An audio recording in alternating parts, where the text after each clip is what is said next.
Now I'm very pleased to introduce our faculty keynote, Dr. Janna Rosales from the Faculty of Engineering and Applied Science here at Memorial.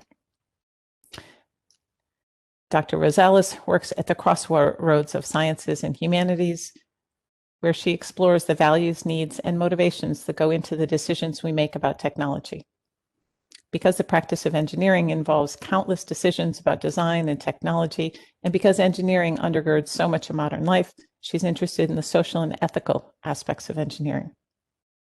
She obtained her PhD from the University of Toronto, where she studied the social and ethical implications of nanotechnology, and joined Memorial's Faculty of Engineering and Applied Science in 2010 as a research associate with the MetaKettle Project, a legacy pedagogy project supported by NSERC Petro-Canada Chair in Women in Science and Engineering, Atlantic Region. Through the MetaKettle Project, she conducted research on innovative and integrative science and engineering education. In 2012, she became an assistant professor in the faculty, where she now teaches studies in professionalism, communication, and ethics.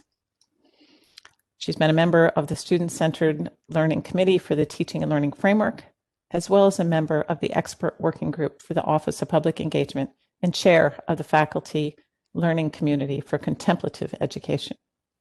Dr. Rosales is the winner of the 2020 President's Award for Outstanding Teaching, Lecturers, and Instructional Staff, and she held the chair for Teaching and Learning for the Faculty of Engineering. Her teaching and scholarly work are largely motivated by the question, how do we build a better engineer for the 21st century? Today, Dr. Rosales will be speaking about finding the guts to get to the heart of learning. In this talk, she will share her thoughts on the university's changing role and what she's learned about how to get at the heart of learning. She'll share some of her best practices for creating meaningful interactions and inclusive spaces, and offer some reflections on what to do when teaching is not business as usual. At the best of times, it can take courage to teach, but in times like this, it also takes courage to learn. Remembering the humanity of both teacher and learner matters now more than ever. With that, Dr. Rosales, I will hand it over to you. Great. Thanks very much for that introduction, Amy. And let me just get myself oriented.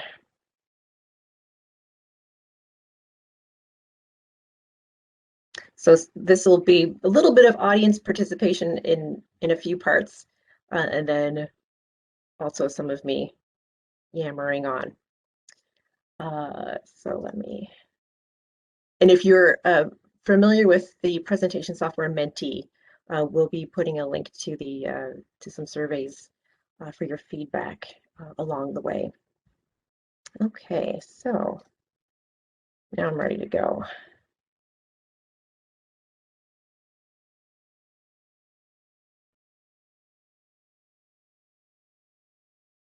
Alrighty, so it's my pleasure to be here.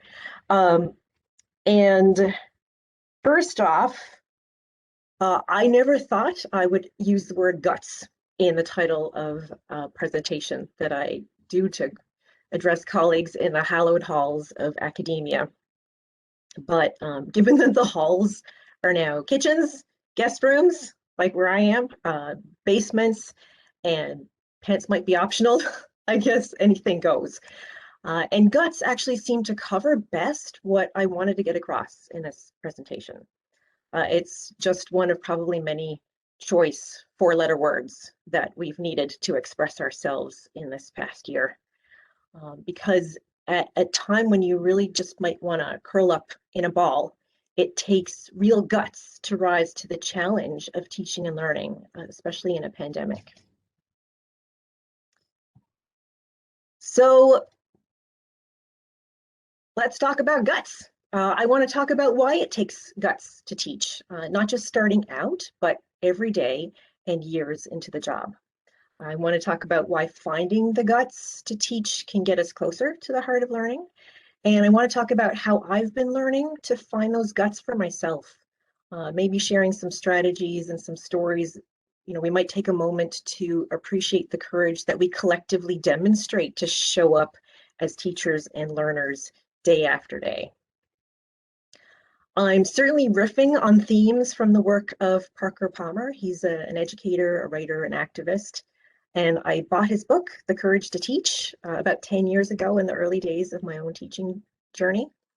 And what really struck me was his assertion that the very acts of teaching and learning can require a great deal of vulnerability from the teacher and from the learner alike. And that message stuck with me then when I was starting my career, and it gave me some comfort that it was normal to feel inept at times. I've dipped in and out of Parker Palmer's work since then, and I revisited the book to prepare for this keynote. And the message sticks with me now even more deeply. It takes courage to teach. It takes guts, because as he says, we teach who we are. What we care about comes through in our teaching. It might be finance, it might be thermodynamics, it might be German literature, but more than simply content, we teach a way of seeing the world, a way of asking questions, of relating to each other. Teaching reflects something about who you are. Teaching reflects something not just about your mind, but about your heart. I'm not going to spend the whole talk quoting passages from him at you, but I like this one as a conversation starter. And I'm always not sure if I should read passages or if I should let other people read them, because people usually read faster than I can read, but maybe in the name of accessibility, just in case, I'll read that. So, how does the quality of my selfhood form or deform the way I relate to my students, my subject, my colleagues, my world? How can educational institutions sustain and deepen the selfhood from which good teaching comes? So what Palmer says is that knowing yourself can ground good teaching, taking the time to look inward at the bright spots and in the dark corners. But that's not easy. When you teach, you open yourself up to questions, to judgment, to criticism, to ridicule, and sometimes sheer indifference, depending on the class that you're in front of. And it can be hard not to take that all to heart or to lose heart in the process, especially when some of our norms of academic culture make us treat each other sometimes more like brains on sticks, or talking heads in these remote times. And it's worse now because I can't even see most of you, but I'm going to trust that there are other selves on the other side of this screen who are thinking about this question. So what does the university do to sustain and deepen your own selfhood? Some of you may have started counting the blessings of being in such an enriching environment. And some of you may have just snorted into your coffee mug with cynicism. And some days I do both. If this is a provocative question, let me press a little bit further. So Palmer says that when we talk about teaching and learning, like we're doing now, or like in faculty meetings or over lunch when that was actually possible with each other, we often talk about what is taught or what should be taught. We also talk about how to teach. Let's give me some best practices. And that's sometimes what I show up to these conferences for. And sometimes we talk about why something's taught or why something should be taught. But how often do we really talk about the who of teaching and learning? And that's the question that I'm interested in today. And I think that we're emerging now into that territory with things like student-centered learning and universal design and inclusive teaching in the last number of years. But if you consider the 1,000+ year history of the university, that conversation really only started a heartbeat ago. So if you're up for some audience participation, try this. So if we looked at that question a little bit differently, what could the university do to sustain and deepen your own selfhood? And this is where I've opened up a Menti poll. Hopefully that's going to work. And if maybe Darcy or Kim could enter the menti.com website, and the code is 19248304. So open up a browser window, go to that website, and you should be able to enter the code there. And while you're doing that, I'm going to see if I similarly can get there and see what folks are saying.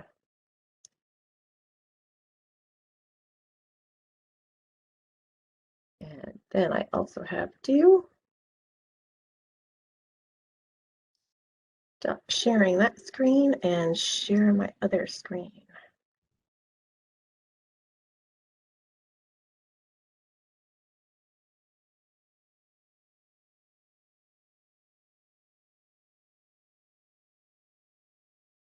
All right, so we have a few things coming in. So what can the university do to sustain your own selfhood? Okay, invest in leadership development.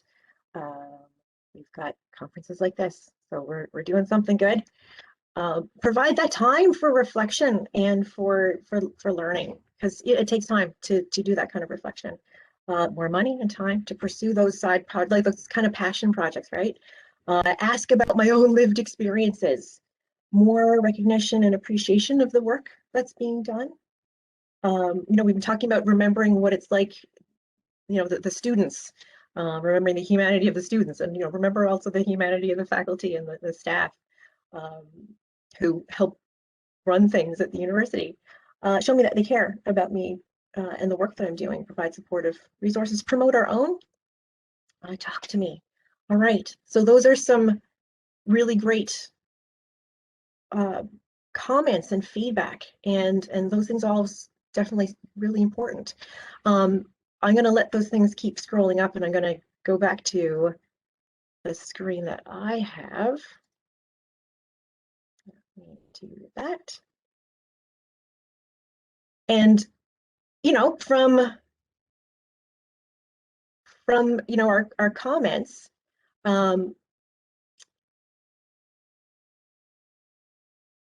sometimes university environments help educators get to the heart of learning and get to their own hearts as educators, and sometimes they don't. And it can take guts. I'm just going to make sure that I'm sharing all the right things now. Here we go. That's what I want to do. So it can take guts to turn inward and to reflect on your journey as an educator, because you might not always like what you see.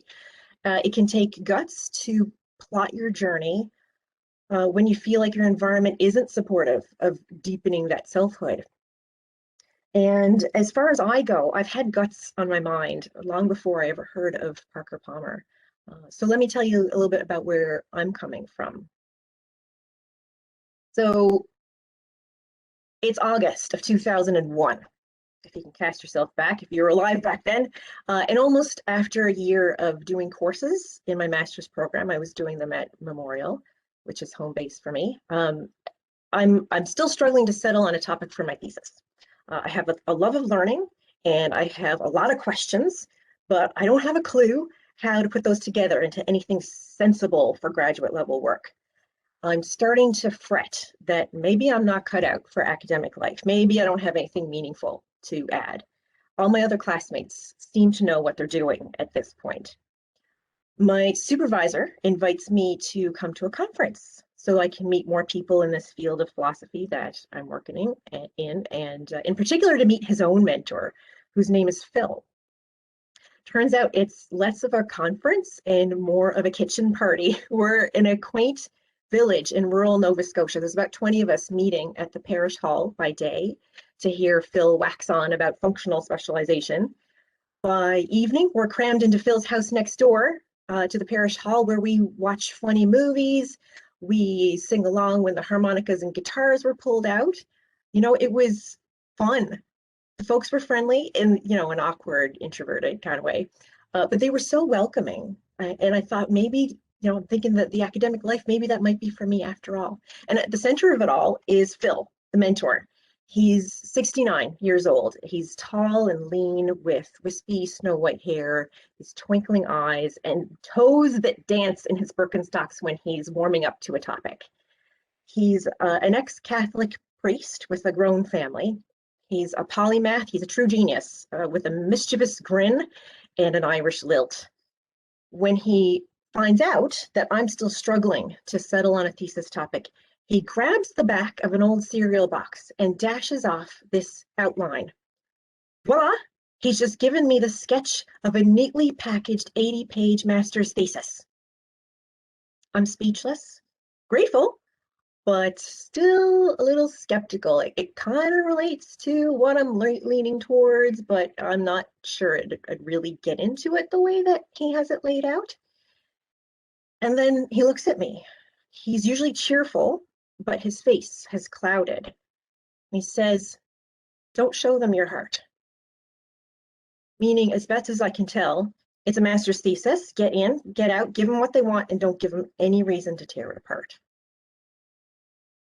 That warning from a seasoned academic stuck with me for a long time. It was a year into my graduate studies, and I knew I needed to be on the defensive. His message was clear that academic survival for a newbie like me depends on protecting yourself and on hiding what you really care about. I took that advice. I protected my heart, especially after my first proposal was ripped to shreds by a colleague of my supervisor when we asked for her feedback on it. But I slogged through my master's. I had trouble producing ideas I could commit to.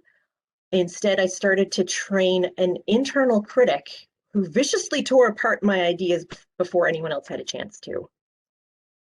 Protecting my heart gave me a serious case of mental constipation, if you'll pardon how I'm mixing my bodily metaphors.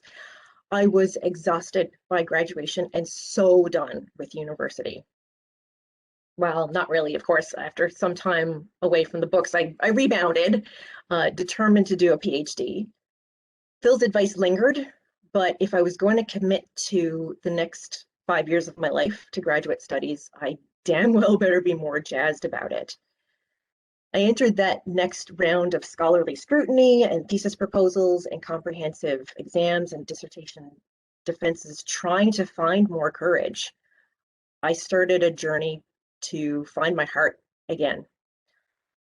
I did my doctoral studies because I care about what we as a species can do with the mind-blowing technology that we create. Where are we going?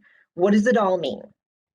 And what better way, of course, to illustrate that than, and to date myself in the process, than to show a Gary Larson cartoon. But you know, how do we make sure that we're not caught off guard by what technology and science are able to create? Just because something can be done, should it be done? And I owe a lot of what I do actually to another mentor, Ursula Franklin. Ursula was a scientist, an activist, a feminist, and a wise soul at the University of Toronto. Ursula took me under her wing. She helped me better understand how to talk to scientists and engineers to find out what kinds of questions that they ask about their work, and actually more importantly, what kinds of questions that they don't ask about their work, or what they just simply don't have a chance to ask about their work. She helped me to see how we can build a more just and humane and sustainable world in the midst of world-changing science and technology. And most importantly, she showed me her heart and what it means to live with your heart at the university. My PhD was not without its own bumps and diversions, but when I graduated, I had done it on my own terms, at least as a student. You know, thanks to people like Ursula, the student had reclaimed some of her heart in the academy. But then the next question is with the teacher. And in fact, starting my first teaching gig after graduation was like hitting reset. I worried about needing to become a brain on a stick again, this time because of my students. And for understandable reasons, in order to establish credibility, I was barely 10 years older than a lot of my students, and sometimes not even that much. I was a woman with a degree in religious studies walking into a faculty of engineers. It's about as cerebral and technical a faculty as you can find. So how do I get to the heart of learning there? Well, as Amy had mentioned in the introduction, this is one way that we did it through founding the MetaKettle Project for Integrative Engineering Education with Cecilia Maloney in the Faculty of Engineering. Cecilia is another dear mentor of mine, and I owe her a tremendous amount for allowing me space to figure out how to get at the engineer's heart of learning. She rustled up a postdoc research position for me, and we set up the MetaKettle Project to study ways to transform engineering education. We wanted to increase the participation of women and other underrepresented groups in engineering. We wanted to help foster engineering graduates who might be better prepared to be engaged global citizens. And it was through the MetaKettle Project that I found the work of physicist Arthur Zajonc. And through Arthur Zajonc, I discovered something that would be pivotal on my own journey. And it was this quote from Zajonc that really struck a chord. He said, "The university is well practiced at educating the mind for critical reasoning, critical writing, and critical speaking, as well as for scientific and quantitative analysis. But is this sufficient? In a world beset with conflict, internal as well as external, isn't it of equal, if not greater, importance to balance the sharpening of our intellects with the systematic cultivation of our hearts?" And Zajonc's work helped me put a name on my own encounter with what university life could be, and that's contemplative education. If you caught Karen Bulmer's talk yesterday, you may remember how she described it. She did a terrific job in that session. But for those of you who are new to the concept, contemplative education brings the cognitive and affective dimensions, the mind and the heart of learning together through the use of contemplative practices. So as it says there, contemplative education, what it does, it offers practitioners this wide range of educational methods, and it's meant to support student attention, emotional balance, empathetic connection, compassion, altruistic behavior. It provides new ways to teach, that support creativity and the learning of course content. Contemplative practices are those practices which help to train attention and focus, that foster compassion, that encourage curiosity and openness, that help people really reflect and grow their self-awareness. And practices can include simple breathing exercises, mindfulness-based meditation, free writing, movement. This is the tree of contemplative practices, which demonstrates that there's a lot of different ways to tap into what's called that contemplative awareness. But it's all in an effort to consciously and intentionally hone attention, support emotional regulation, build the capacity for insight. And all of those qualities are essential aspects of education, at least in my opinion. What contemplative education strives for is to create a more just and compassionate and reflective society. These are some of the resources that are available. There's a great organization called the Association for Contemplative Mind in Higher Education, if people are interested in learning more. And at its heart, contemplative education is rooted in love. And that's another four-letter word that many of us are not used to hearing in academic settings, but let's go with it. To borrow the words of the indomitable Tina Turner, what's love got to do with it? Well, the contemplative education movement asserts that the university is a place where students can and should learn to love, because life itself is the challenge of learning to love. This is a quote that often comes up when Arthur Zajonc is talking about contemplative education. It's a quote from the German poet Rilke. And he says, "To take love seriously and to bear and to learn it like a task, that is what young people need. It's what people need. For one human being to love another, that is perhaps the most difficult of all our tasks, the ultimate, the last test and proof, the work for which all other work is but a preparation. For this reason, young people who are beginners in everything cannot yet know love. They have to learn it with their whole being, with all their forces gathered close about their lonely, timid, upward beating heart. They must learn to love." And yes, I just segued from Tina Turner into Rilke, back to back. Yes, I did. And so, quite the contrary to people who might think of contemplative practices as something that you do to relax, or you're finding your bliss, or you're just tuning out from the world. But quite contrary to that, contemplative practice and contemplative awareness can be vital capacities in dealing with conflict, with stress, with reactivity, when you're problem solving, when you're searching for insight and creativity, when you're trying to cultivate a social conscience. And there's in fact neuroscience research to back that all up. The contemplative education movement now has quite an established history of research behind it. And so Zajonc asserts that contemplative practice can become contemplative inquiry which is the practice of an epistemology of love, so knowing through loving. So the university does a good job of producing graduates with the ability to be critical thinkers, an epistemology of separation, really, keeping the object of study at arm's length. But how does the university fare with the other aspects of education that can foster reflection or transformation and ultimately love? What science says is that contemplative education is transformative education. It's not the only kind of transformative education, but it is a type of transformative education. And let me ask you this, what has been the university's role in fostering love in your experience, or what should the university's role be in fostering love? And if you wanted to put a few responses in the chat box this time, just in the WebEx window right there, you can certainly feel free and we can take a look at that. So, what should the university's role be in fostering love? If you take a closer look at the hashtag for the conference, 1TLC 21, I'd like to think that most of the presentations that we've been attending yesterday and today are rooted in that care, if not outright love of teaching and learning.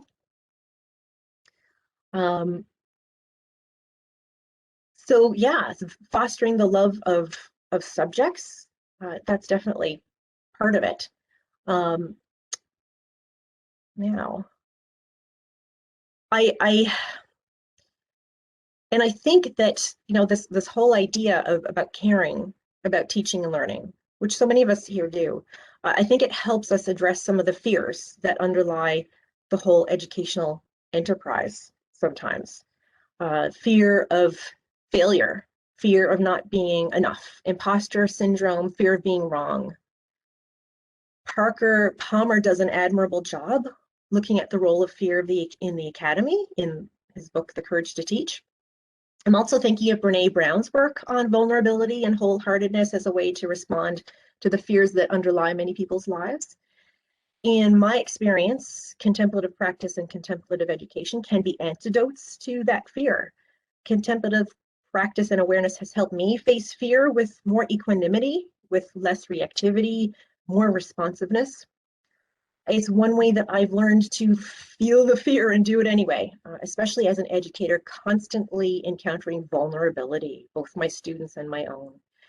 So in the spirit of sharing my story as a bridge to some practical takeaways for you, here are some things that it's taken me courage to do in order to get to the heart of learning.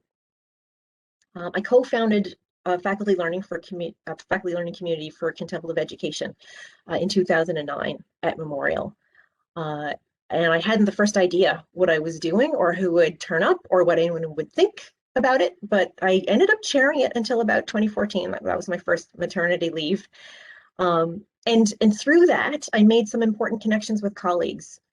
I'm pleased to see more people along the way, like Karen Bulmer and others that I know across the university, promote those aspects, those contemplative aspects of university education, the affective, the transformative aspects. And if anyone's keen to know more or to try to revive a community of practice around contemplative education or to collaborate, you get in touch with me through the email that I'll leave at the end. So that's one thing. I had to find courage sometimes to read my CEQs, the course evaluation questionnaires, because you get pretty much everything in courses of 250 people. Some students get into the groove of my courses, but haters gonna hate. And if it's a mandatory class at 5 p.m. in the afternoon, they're gonna be pretty hard on you anyway. Phil's counsel not to show my heart was still pretty fresh in my mind when I got back my first batch of CEQs in engineering. These were fairly tame, but when the student asked for me to wear lower necklines, I'm pretty sure it still wasn't my heart that they wanted me to show. The other one there comes from the same stack of feedback. It's not quite the same as celebrities read mean tweets, right? Maybe we should have faculty read mean CEQs, but I've actually shredded all the really harsh ones. But seriously, it does take courage and humility to listen to student feedback when it's constructive and to make the changes that need to be made. If you screw up in front of 250 people, you're going to hear about it. It's one thing to read about contemplative education, but it's quite something else to actually try it out. I had to find courage to try out mindfulness practices in the classroom, especially in a classroom of aspiring engineers. I've managed to find collaborators at MUN and in the community. We've turned it into an ongoing study of mindfulness in engineering. We've successfully piloted a program for professional engineers and engineering students. I want to shout out in particular to my collaborator in the community, Andrew Safer, who some of you might know. And it takes courage to continually examine my own biases. I teach about professionalism and ethics in engineering, and these are not neutral subjects. They place a demand on students' emotional intelligence. They challenge people's capacities for principled decision making.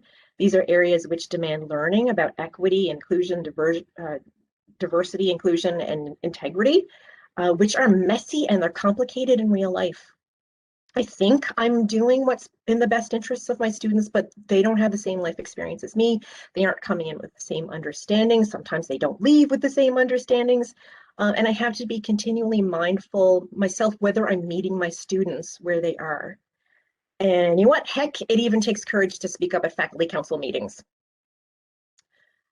And as a result of finding courage, which is an ongoing process, it's never just one and done. So what else can be done to get to the heart of learning? Well, I've picked up a number of things that sound simple, but sometimes they can get overlooked. A number of them I've picked up from educators that I admire and likely some people here in the room. At its most basic, I try to remember the people. You know, your name matters. I've taught over 3,500 students. Take the time to get to know people's names. So Peter Felton mentioned this in his keynote yesterday.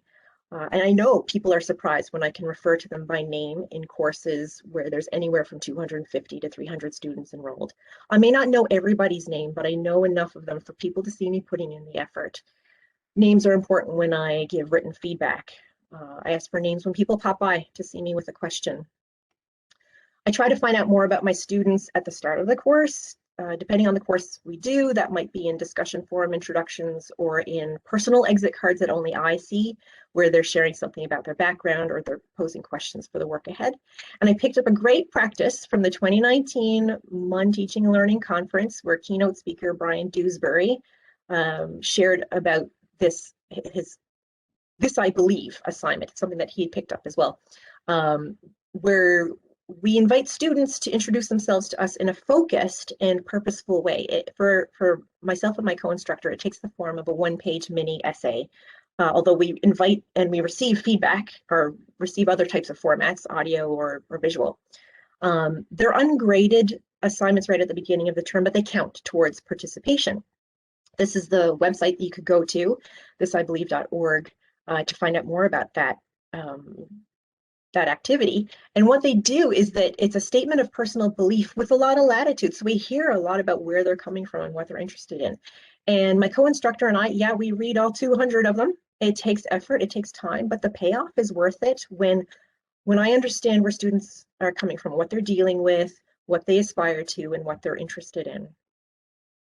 I try to make inclusive spaces. Some of that happens through what seems instinctively right and common sense, but I've also spent time finding out what best practices are for inclusive teaching. When creating teams, it's important to account not only for this balance of personalities and genders, but also compatible work schedules and commute times. You know, it's hard enough for people to be thrown into random teams without further barriers like whether you can come to campus for a meeting or whether you can only be available on a weekday.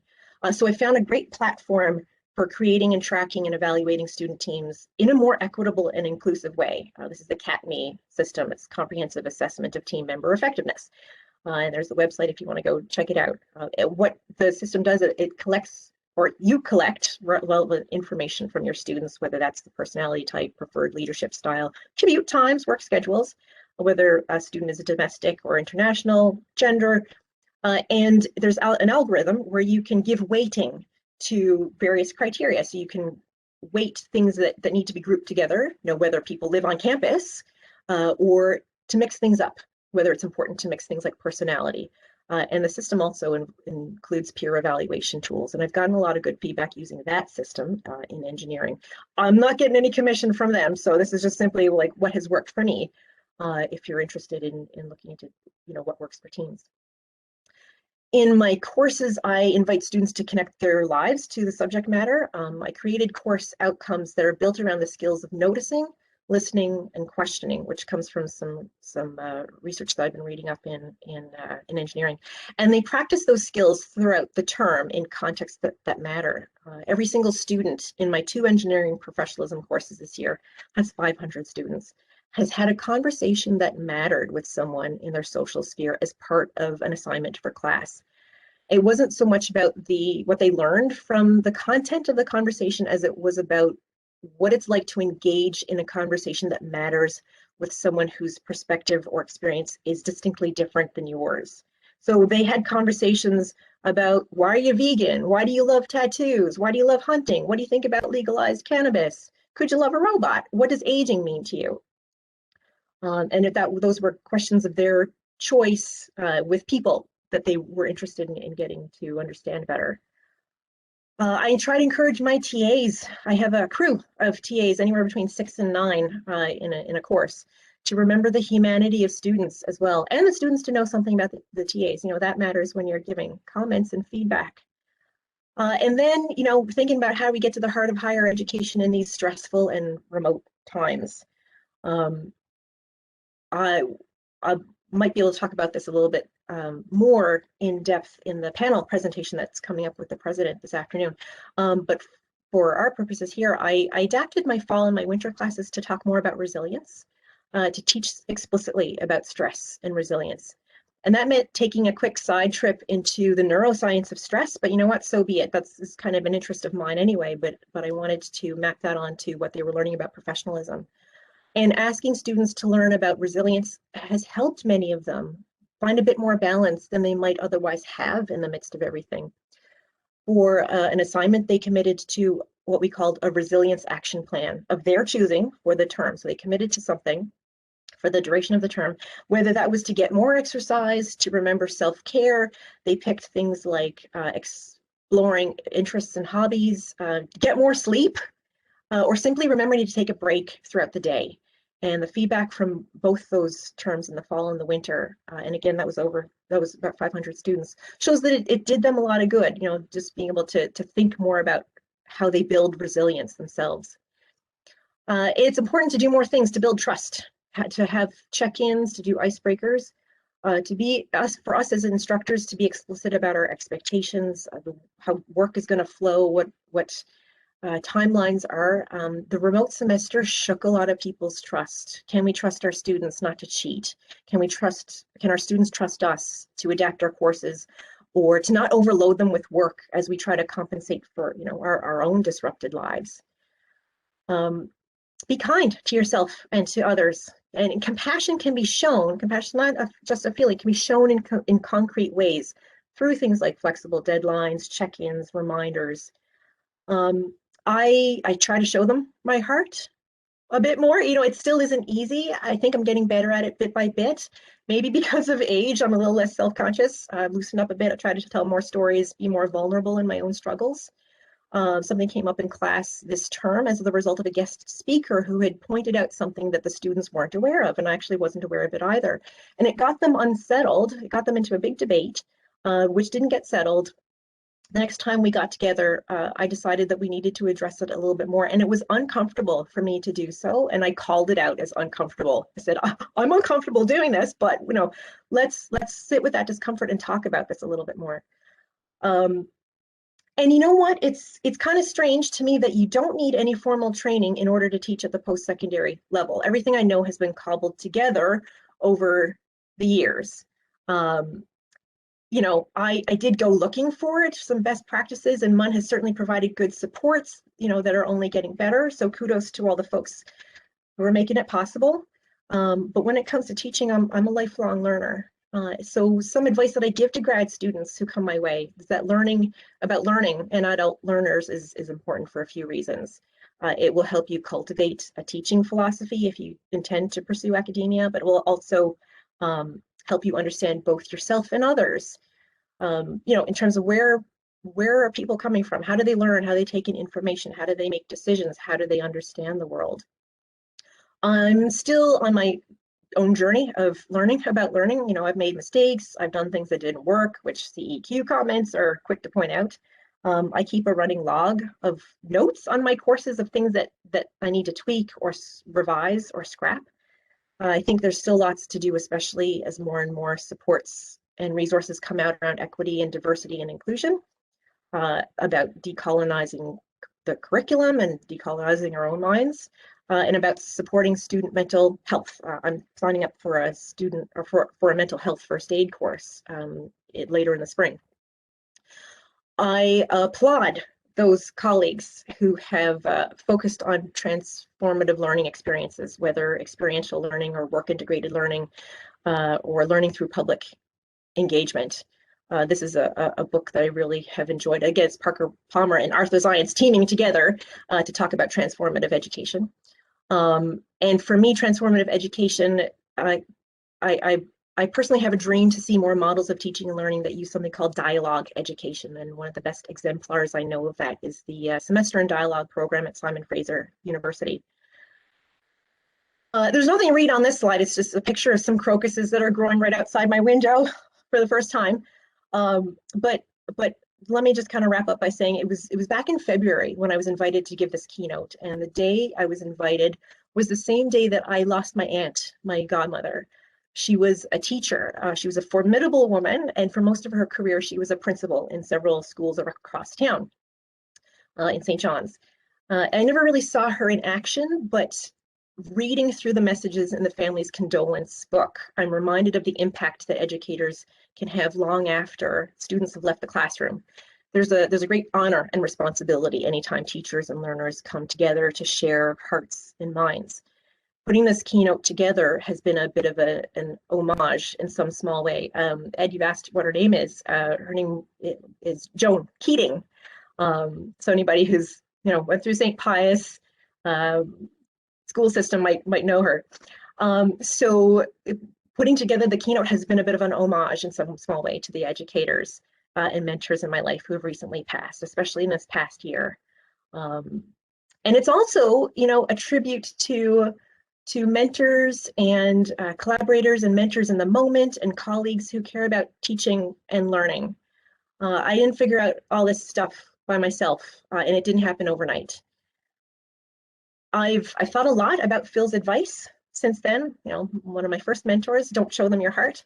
And looking back, I see that his advice was well-meaning. It was genuine. It sprung from his own battles in the academy.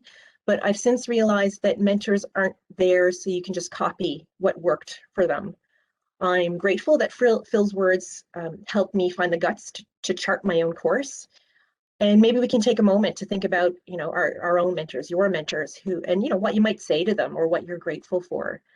There's any number of qualified people at Memorial who could give this talk today, and you might be one of them, and I hope you get to engage with a whole lot more of them over the rest of this conference.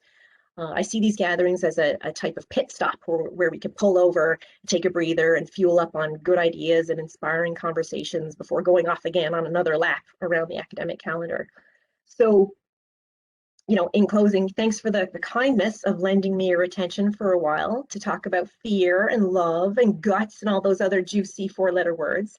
And since I'd hate for your main takeaway for this just to be an earworm of what's love got to do with it, let me wrap up by inviting you to do the following. So what's one thing you think you could find the guts to do now to get to the heart of learning? So if you wanted to return back to the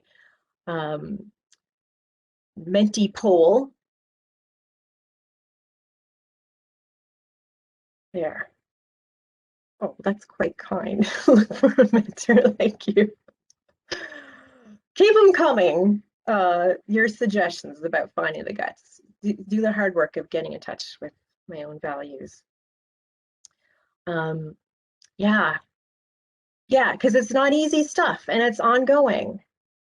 So I'll let those things scroll up there. I'll give you kind of the final thanks for that. I have a slide of resources, which I think Darcy might be able to put into the chat box, and maybe I think he's already done that. It's up on the website for the keynote.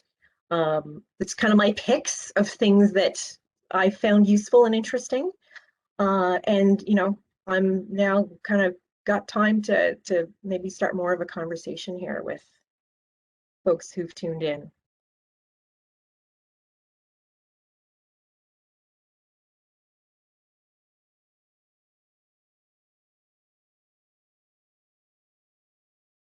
Are we good, Janna? Yep. Excellent.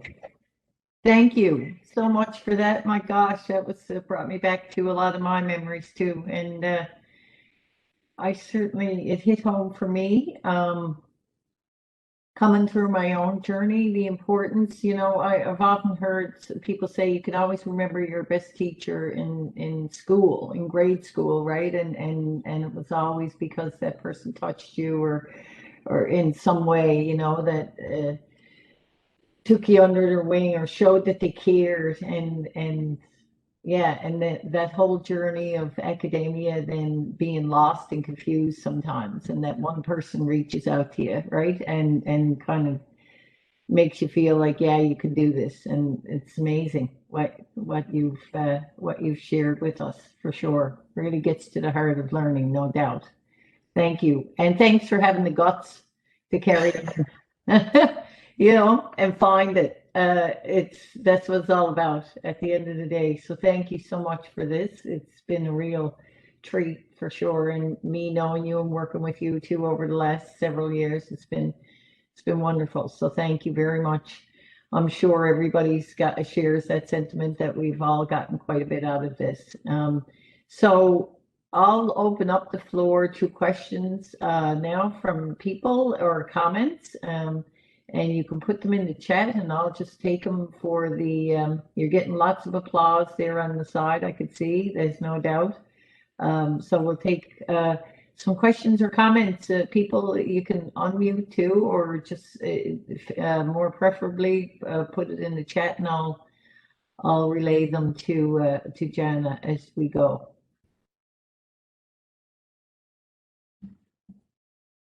Lots of positive things in the chat so far about, wonderful information. Vicky Scaines, it's like it's okay to be human. Yes, very well said.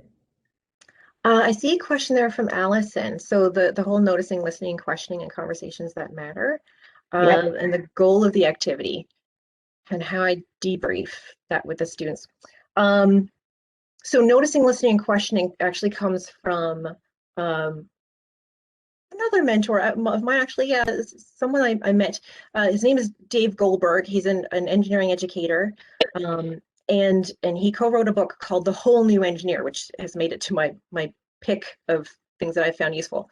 But he argues with his co-author Mark Somerville that the key skills for engineers in problem solving are noticing, listening, and questioning. We also often think about the engineering fundamentals as it has to be calculus, it has to be physics, and that kind of thing. And when it comes to noticing, listening, and questioning, these are skills that people kind of just pass off. Well, they're soft skills, or well, we all have them, right? So why do we need to focus on them? But very few engineering programs, but maybe even few programs in more general terms, teach us how to notice with intention, or how to listen with intention, or how to ask powerful questions. And so I use that as a framework, because these things need to be practiced. Like, we all have the skills, right? But you can actually make them better to be a more effective problem solver when you practice them. And so we do see these exercises over the course of the term to do that. And part of the listening and questioning part of it is to listen kind of with curiosity and openness, and this connects back to some of that contemplative education framework, and to try to really understand where someone's coming, because we oftentimes listen. You can listen from two positions. One is to kind of insert yourself into the conversation of what you want to say in planning your next remark and whatnot. And you can also listen from a different level, which is to really understand, where is this person coming from? What are they assuming? How are they using their language? And so, I try to encourage them to think about those different levels of listening, and to actually have a conversation with someone where they're more focused on listening, to to understand where the other person's coming from. And the questioning part of it is to pick someone in your life who you might disagree with, or who you just don't understand why they do something or do what they do, and ask them questions about it. And I get them to kind of prepare their questions and sit down for a conversation, and let the interview unfold, but with that kind of active listening perspective. And it gives people the chance, like, to ask their moms what do you think about marijuana use, Mom? Or, to ask Grandpa why he voted the way that he did. So, and I guess the debrief, Allison, comes from, and I wish I had more of a chance to do this live, and this is what I really miss about kind of in-class time.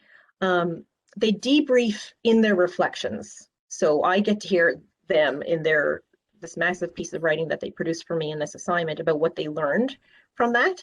And then we can give feedback on it, and that's asynchronous. So it's a bit of a time lag between them doing the thing and us giving the feedback, and then us, kind of building that connection. But it's kind of the best that we can do in the remote times. But that's kind of how I do that assignment. And again, it all feeds back into this idea of building your professionalism. Other questions that came up. Yeah, Ruth has a question, or wondered if you could share any tips on building the relationships that you've mentioned in your presentation. Yeah, building those relationships. I mean, so we heard yesterday about the faculty-student relationships and the student-student relationships, and I really think, I mean, those are all just great practices. And it takes time and effort. It takes kind of intention to create that space, but I feel like that's my obligation as an instructor. And so, yeah, taking care with your teams, of not just like thinking about, here's the end product that I want them to do, here's the project that I want them to do, but I want them to be really thinking about the dynamics, the process of that. And when you're thinking about process, then you're, I think, thinking more about relationships.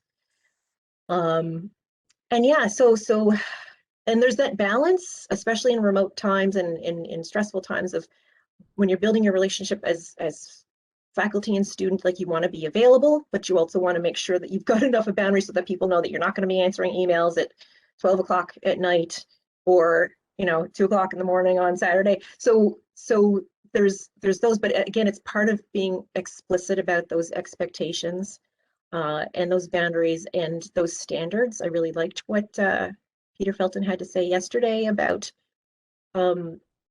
establish your high standards, and then give feedback that encourages students to bring themselves to those standards, and that says, I believe in you, that you can do that. So I guess you kind of build those relationships in your day-to-day activity, your life. Like, again, it's like remembering someone's name, or just making the effort to do that.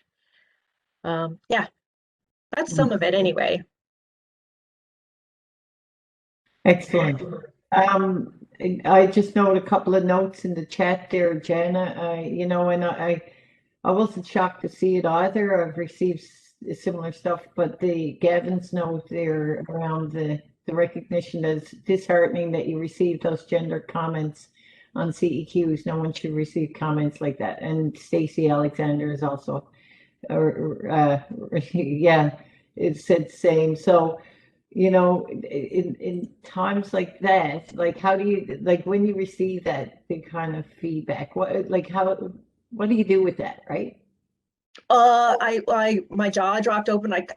I snorted and laughed, probably, like, when I first saw it, like, what do you do? But, and that was my first batch. Like, do you expect that kind of thing? Is that normal, or is that, so, and keep in mind, like, I was co-teaching that course at the time with an older gentleman. So I never got to see his CEQs, but those were like pretty specific to me.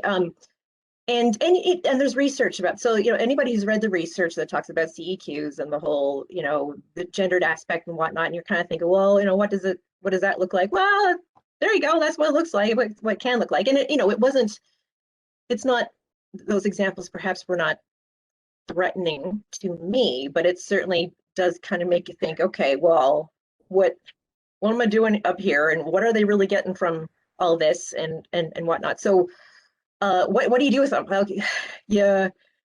Well, you learn from, like I said, you learn from some because there's some good things in the batch, and the others you go, okay, well, that's what you felt like writing then, and they're anonymous, so what do you do? And then others of them, you just shred them. Like I said. Yeah. You gotta pick and choose, right? And like I said, there's certain contexts with course evaluation questionnaires where they're going to be pretty skewed in various directions. Yeah. So you learn about those. It's like I made that as a mission of mine to like learn about what do CEQs tell you and what do they not tell you, because otherwise I probably just would have been going do and not really knowing what to do with that. Mm-hmm.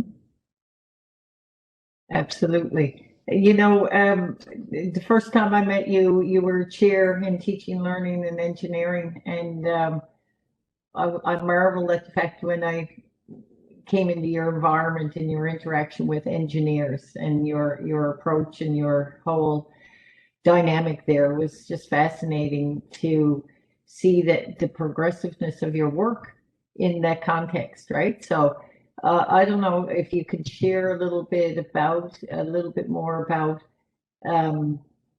how that has impacted you personally in your heart of learning, because it wasn't an easy undertaking, and it was it was certainly impressive. So I love engineers. I'm related to a bunch of them. I really find this stuff so fascinating. And I've actually learned to think more like an engineer, quite honestly. And I think it's helped me out. So, coming with the arts background, the humanities background, of a certain way of like looking at the world, and having to be humble, I don't know, having to assert that there's value in that, number one, but also being humble about what can I learn from my colleagues and from the environment. And, when it comes to measuring things and getting quantitative, justifiable data, and I've become a whole lot more kind of quantitative in my approach to things, but also trying to balance out the qualitative part of it, and realizing like engineering itself is undergoing a culture change, that there's so many aspects of engineering that it can be like, we often talk about medicine, social work, nursing as the caring professions, but you know what? Engineering itself it is a caring profession in many different ways. And I think people just need that permission to see it that way, or there's so many students who are in it because they want to help the world. They want to help people. I mean, yeah, there's certainly hopefully get a good job and a good salary and some stability and whatnot, and nothing wrong with that. But in the process, you can also help people. And I think the kinds of work that I want to do and that have been doing and been able to collaborate about have helped people understand who they are in that context and why they're doing what they're doing. And I think I see that, and the students have changed as well, from when I first started 10 years ago, and what they were doing, what their aspirations were, or what they would at least disclose to me. That has changed in so many ways over the past 10 years about why people are pursuing engineering. And it just really reinforces to me how important, those problem solving skills, how important the technical literacy is, not just for engineers, but for everybody, to understand how the world works, because we live in these really deeply technologically mediated world where there's so many black boxes. If you don't understand how they work, there's power there in knowing how it works. And when you have that power, that's a lot of responsibility. With great power comes great responsibility, for the Spider-Man fans out there. But, and that's something I think that really needs to be appreciated. And I've come to understand that and appreciate that a whole lot more as well. Awesome. Yeah. You've certainly grown through that. I think Mike, comments there on the end sort of sums it up great too. Thanks for a great talk, Janna. You have found your guts via the heart. You work on your sleeve. Yeah. Most enjoyable, informative talk. So thank you.